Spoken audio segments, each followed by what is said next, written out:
Hola, soy el del Yerton, les doy la bienvenida a nuestro estudio de hoy. Estamos comenzando una nueva serie que se va a tratar de José, la vida de José, y este estudio se llama Gracia para la Grandeza.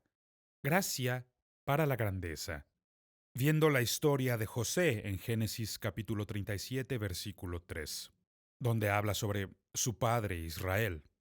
Y dice que Israel amaba a José más que a sus otros hijos porque lo había tenido en su vejez. Por eso mandó que le confeccionaran una túnica muy elegante. Y en este versículo notamos que esta familia tenía muchos problemas, porque cuando tú comienzas a dar trato preferencial a cualquier hijo, lo cierto es que no les haces ningún favor. Lo amaba más que a sus otros hijos porque lo tuvo en su vejez. Esa no es una muy buena razón para dar trato preferencial solo porque es tu hijo menor. Pero eso es lo que ocurre en esta historia y eso crea problemas para José. José llegó a ser un gran líder, pero primero tuvo que sortear diferentes situaciones complicadas en la vida, para así terminar la carrera. El primer obstáculo que veo aquí es el del orgullo. Su padre, Jacob, o Israel, cualquier nombre que quieras usar, ha sido su padre quien ha provocado este escenario, dándole honra, dándole favor por encima de sus hermanos. La Biblia dice que amaba más a José que a sus otros hijos, y eran 12 hijos, sin incluir a las hijas. Entonces, esto no puede acabar bien. Y lo cierto es que en la vida de todos nosotros, la humildad es una gracia que todos tenemos que desarrollar. Tenemos que desarrollar la gracia de la humildad. No hemos nacido así, no. La humildad es algo que tenemos que desarrollar y aprender. De hecho, muchos eruditos bíblicos piensan que la humildad es la más grande de todas las virtudes. Es lo mejor que podríamos aprender. Y sin la humildad, nunca podremos terminar la carrera. Nunca alcanzaremos la gracia para la grandeza, a no ser que empecemos con la humildad. Humildad. La humildad es un don bastante único. La humildad es una gracia maravillosa. Es la gracia que cuando pensamos que ya la hemos obtenido, ya la hemos perdido. Así es. Me recuerda la historia sobre un hombre que era el más humilde de la iglesia. Y era tan humilde que le dieron un premio a la humildad. Su premio decía el hombre más humilde de la iglesia. Al final se lo tuvieron que quitar porque no dejaba de llevarlo a todos lados. Y parece una historia cómica, pero es la verdad para todos. Cuando nos creemos que somos humildes, no estamos siendo humildes. Nos estamos engañando a nosotros mismos. Por eso quisiera compartir 4 puntos en esta lección sobre humildad. Los comparto para que puedas entender de lo que estoy hablando en esta lección. Número 1. La humildad es una gracia que tiene que ser aprendida. Debe aprenderse. Esa es la única manera en que podremos llegar a la humildad. Em, por ejemplo, como un bebé recién nacido. Los bebés nacen siendo inocentes, pero ciertamente no han nacido siendo humildes. No, de hecho, pueden ser tan orgullosos en el sentido de que creen tener todo el control sobre ti, se creen tu jefe y pueden decirte qué hacer. No importa que sean las 2 de la mañana y tuviste un día larguísimo. El bebé tiene hambre, así que levántate y dale de comer. Los bebés no son humildes, para nada. Hay una gran diferencia entre ser inocente y ser humilde. Tenemos que aprender la humildad. Pongamos otro ejemplo. Un buen niño. Un buen niño, como José, él era bueno, pero es facilísimo consentirlos. Es sencillo mimarles y hacer más de lo que deberíamos porque son niños tan buenos y quieren complacerte y bueno, esto es parte de la naturaleza de los niños buenos, el ser tan buenos que hacen que tú hagas cosas buenas por ellos. Pero mucho cuidado, porque terminas mimando y consintiendo al niño, y al niño a quien mimas y consientes, muchas veces al crecer terminan siendo quienes te rompen el corazón. En el caso de José, todo inicia con su inmadurez, y eso es algo con lo que nacemos. Cuando nacemos, somos niños, somos bebés muy inmaduros, y su padre Jacob le mima, y eso produce este orgullo en su vida. Esto se ve muy fácilmente, porque esto siempre sale a la superficie. Por ejemplo, en Génesis capítulo 37, versículo 2, habla de cuando José tenía 17 años de edad. Es ya un joven, y tiene 17 y le trae a su padre un mal reporte sobre sus hermanos. Está contándole a su padre sobre las cosas malas que sus hermanos están haciendo. No debió hacer eso. No. ¿Por qué? Porque eso no le ayuda a nadie. Eso no ayuda a sus hermanos porque ahora están enojados con él. Está contándole a su padre las cosas que están haciendo y eso no ayuda ni a ellos ni a su padre. No está resolviendo el problema. Así que mucho cuidado. Sé que algunos dirán, bueno, las cosas malas que yo reporto son verdad. Bueno, sí, pero tienes que estarlas divulgando solo porque son verdad.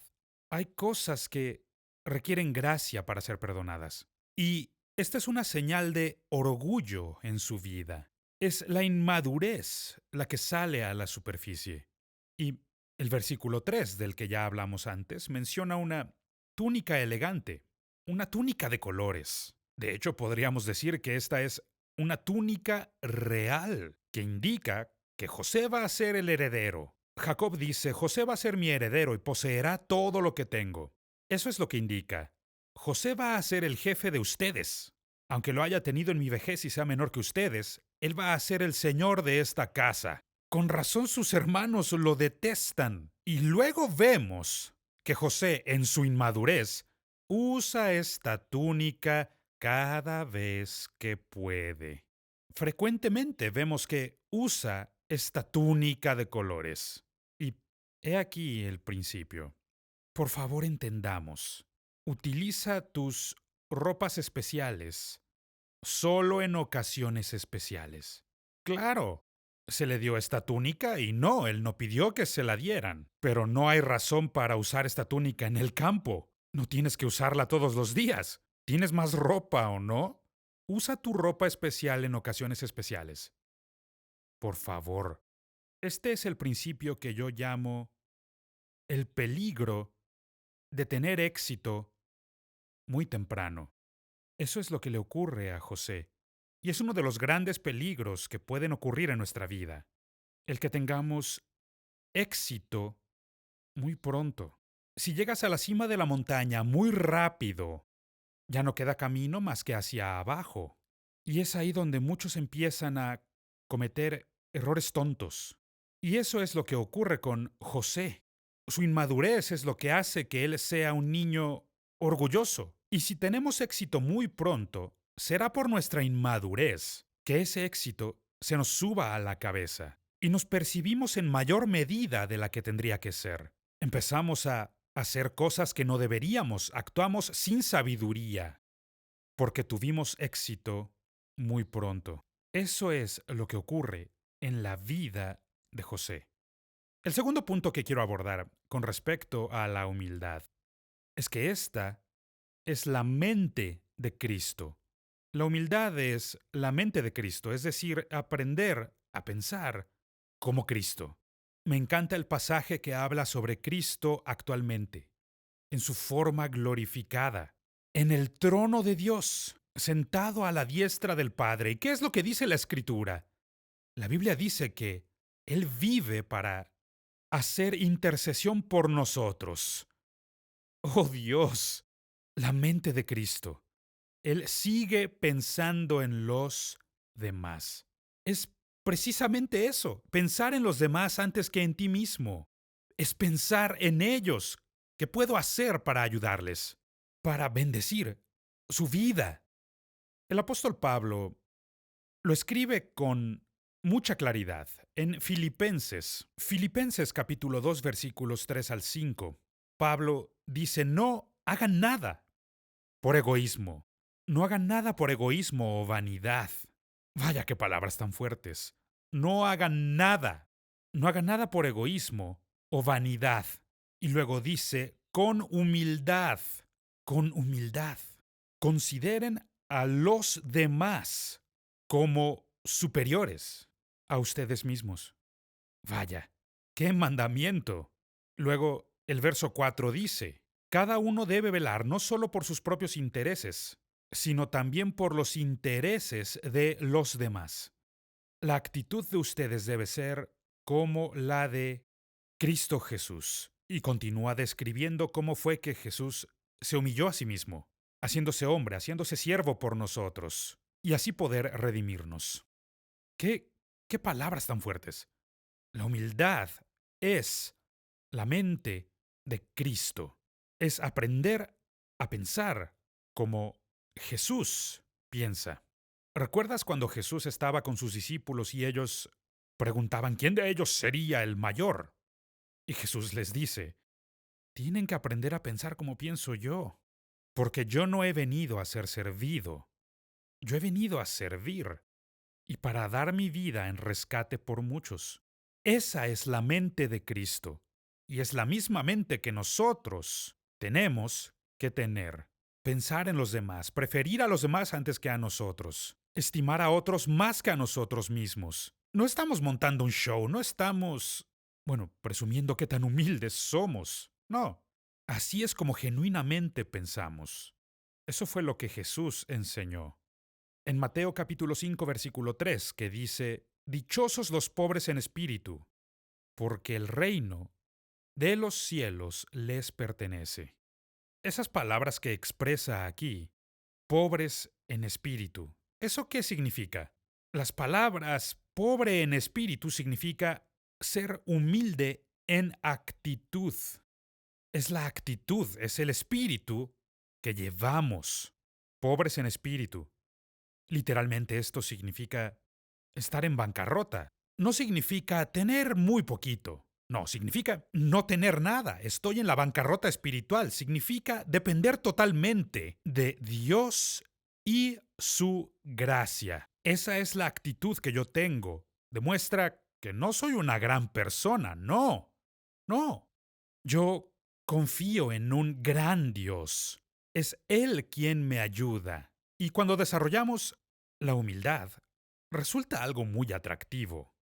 Otra forma en que podemos describirlo es algo como la gracia de ceder. La gracia de ceder. ¿Y eso qué significa la gracia de ceder? Pablo, en Romanos capítulo 15, versículo 1, expresa lo siguiente. Los fuertes en la fe. Ahí habla del creyente maduro. Los que llevan siendo cristianos mucho tiempo.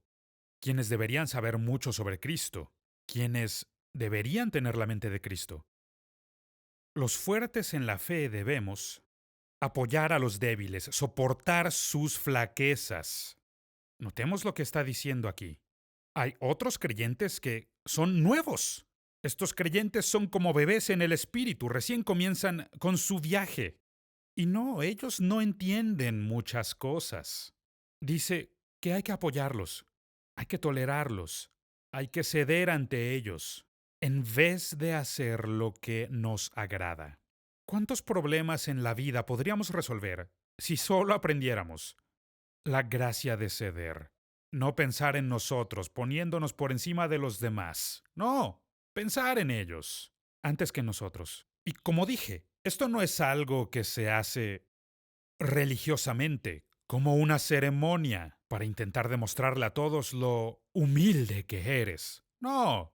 Se ha dicho muy bien, la humildad no es pensar de ti mismo más de lo que deberías, ni pensar de ti mismo con un menor concepto de lo que deberías. Y esa es la verdad. La humildad simplemente es no pensar en ti mismo, es pensar en los demás, preferirlos a ellos.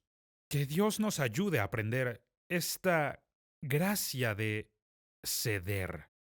Porque si no lo hacemos, si no aprendemos la lección ni desarrollamos la mente de Cristo, nos espera mucho dolor en la vida.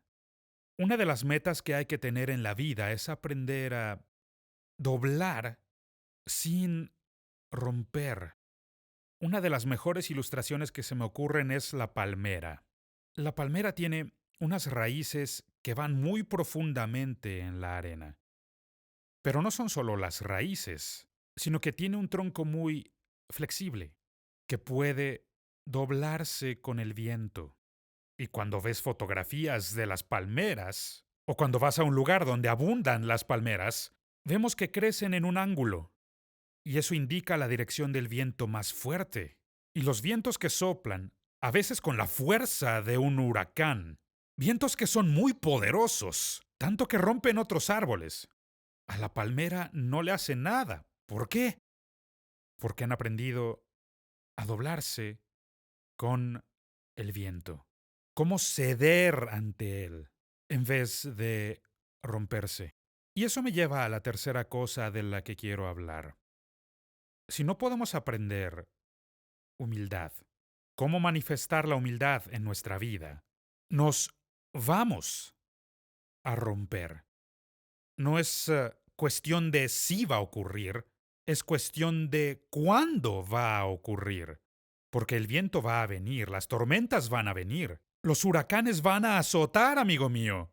Y cuando lleguen las grandes tormentas, si no aprendemos a ceder, a doblarnos, nos vamos a romper. Eso es seguro. Jesús nos lo advirtió. La Biblia habla de desarrollar un corazón duro. Pablo habla de esto como una conciencia cauterizada. ¿Y qué significa esto? Un corazón duro. Simplemente habla de la vida. A medida que atravesamos las experiencias de la vida, una de dos, o suavizará nuestro corazón, lo enternecerá, o lo va a endurecer. Corazón duro. Tengo dos hijas y ambas me han dicho muchas veces, Padre, lloras más fácil de lo que solías. Y eso es verdad. Eso es verdad. No porque yo intente hacerlo, sino porque la vida ha enternecido mi corazón. Ha suavizado mi corazón. Y esto lo agradezco porque he visto a mucha gente que se ha vuelto muy dura, muy abrasiva. Son gente mala y son gente muy, muy cruel. Y bueno, ¿cómo puede ser esto y ser como Jesús? La mente de Cristo. Vemos a Jesús llorando. Claro que sí. Y esto por la suavidad de su corazón. De hecho, me encanta este pasaje donde habla de que Jesús es nuestro sumo sacerdote y dice que no tenemos un sumo sacerdote que sea intocable o que esté lejos de nuestros sentimientos y debilidades. ¿Y esto qué significa? Que puede ser tocado. Es fácil tocar a Jesús. Eso es todo lo que se necesita, ser sincero con Él. Alguien que es genuino, alguien que intenta alcanzarlo con su fe. Si tú eres así, descubrirás que su amor y gracia están ahí para ti. Yo no quiero ser una persona dura, que está lejos y es inalcanzable e intocable. No. Si hacemos esto, si permitimos que la vida nos endurezca cada vez más, las presiones de la vida seguirán aumentando en nosotros hasta que un día, por fin, nos rompa. La presión sigue aumentando y aumentando cada vez más hasta que un buen día, por fin, no podamos más y esta presión nos rompa. Y esto me lleva al cuarto punto del que quiero hablar. El proceso de rompimiento usualmente involucra lágrimas. Así fue en la vida de Jesús y así fue en la vida de José. De hecho, si ves la vida de José, él era muy conocido por sus lágrimas. Hay muchos pasajes bíblicos que hablan de José llorando. Por ejemplo, en Génesis 42, versículo 21, dice que José lloró en el pozo. Recordemos que sus hermanos lo echaron a un pozo. Ellos lo aventaron a este agujero en la tierra para que no pudiera escapar. Y el pasaje que leímos da a entender que él lloró en el pozo. Los pozos te harán llorar, Pero luego vemos en Génesis capítulo 45, versículos 1 y 2. José está llorando frente a sus hermanos, mientras él está perdonando a sus hermanos por echarlo en el pozo, por venderlo como esclavo. Él llora porque puede ver el dolor que ellos están pasando. Otro gran ejemplo está en Génesis 46, versículo 29. Él llora al ser restaurado con su padre. La Biblia dice que José se echó sobre el hombro de Jacob y lloró un largo rato. Lágrimas de restauración. Estas son lágrimas de sanidad, pero siguen siendo lágrimas por todas las emociones embotelladas que has atravesado. Y por último, en Génesis capítulo 50, versículo 21, vemos que llora sobre sus hermanos aterrorizados. El padre de ellos, Jacob o Israel, recién ha muerto, y sus hermanos temen que José cobre venganza sobre ellos. Y José comienza a llorar y les dice: ustedes no comprenden. Ha sido Dios quien me ha enviado aquí. Vaya, José tiene un espíritu bellísimo. Él es una persona maravillosa porque había aprendido a doblarse, a doblarse. Había aprendido a inclinarse ante la voluntad de Dios. José había visto a su padre por años. Su padre Jacob, a la postre conocido como Israel. Pero como Jacob, quien engañó a su hermano. Jacob, quien mintió a su padre ciego. Ese Jacob, él había luchado por toda su vida. Y José lo había visto.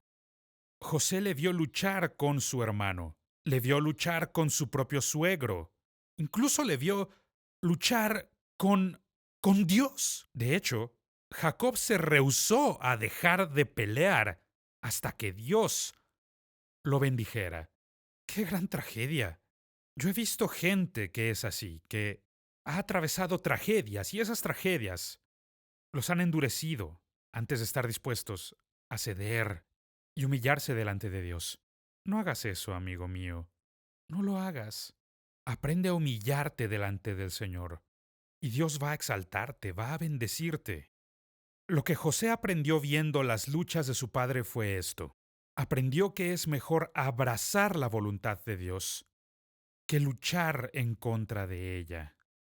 Y eso es verdad para todos nosotros. Deja ya de luchar contra Dios. Deja de luchar contra todos los que te rodean. Aprende la gracia de ceder. Aprende humildad. Me encantan estas palabras. Palabras que Pedro pronuncia en Primera de Pedro capítulo 5, del 5 al 7. Pedro dice: asimismo, jóvenes, sométanse a los líderes. Sométanse a los líderes.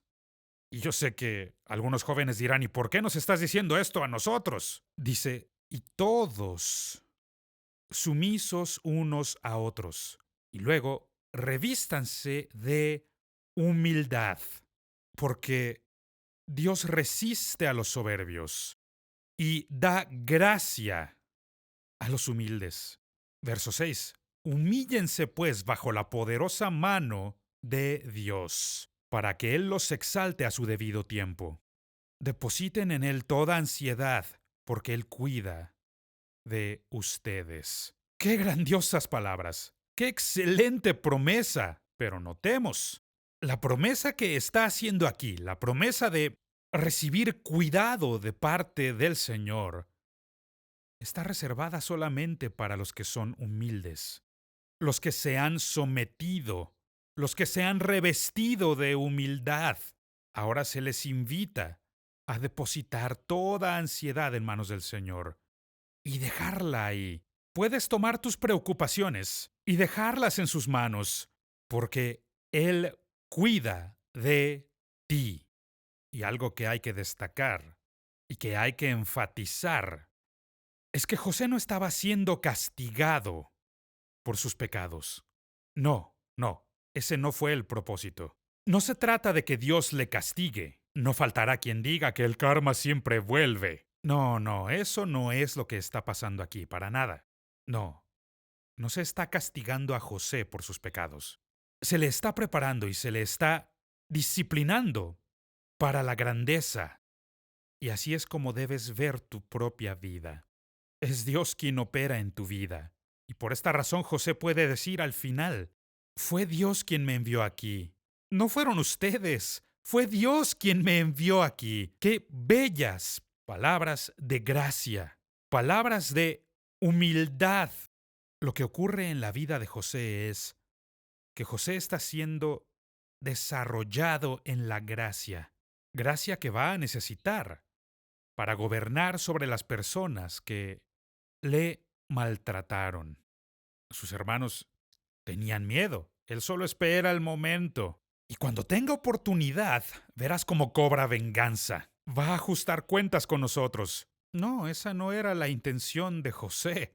Eso no estaba en su corazón. Eso no estaba en su mente. Tenía la mente de Cristo, tenía el espíritu de humildad que había desarrollado.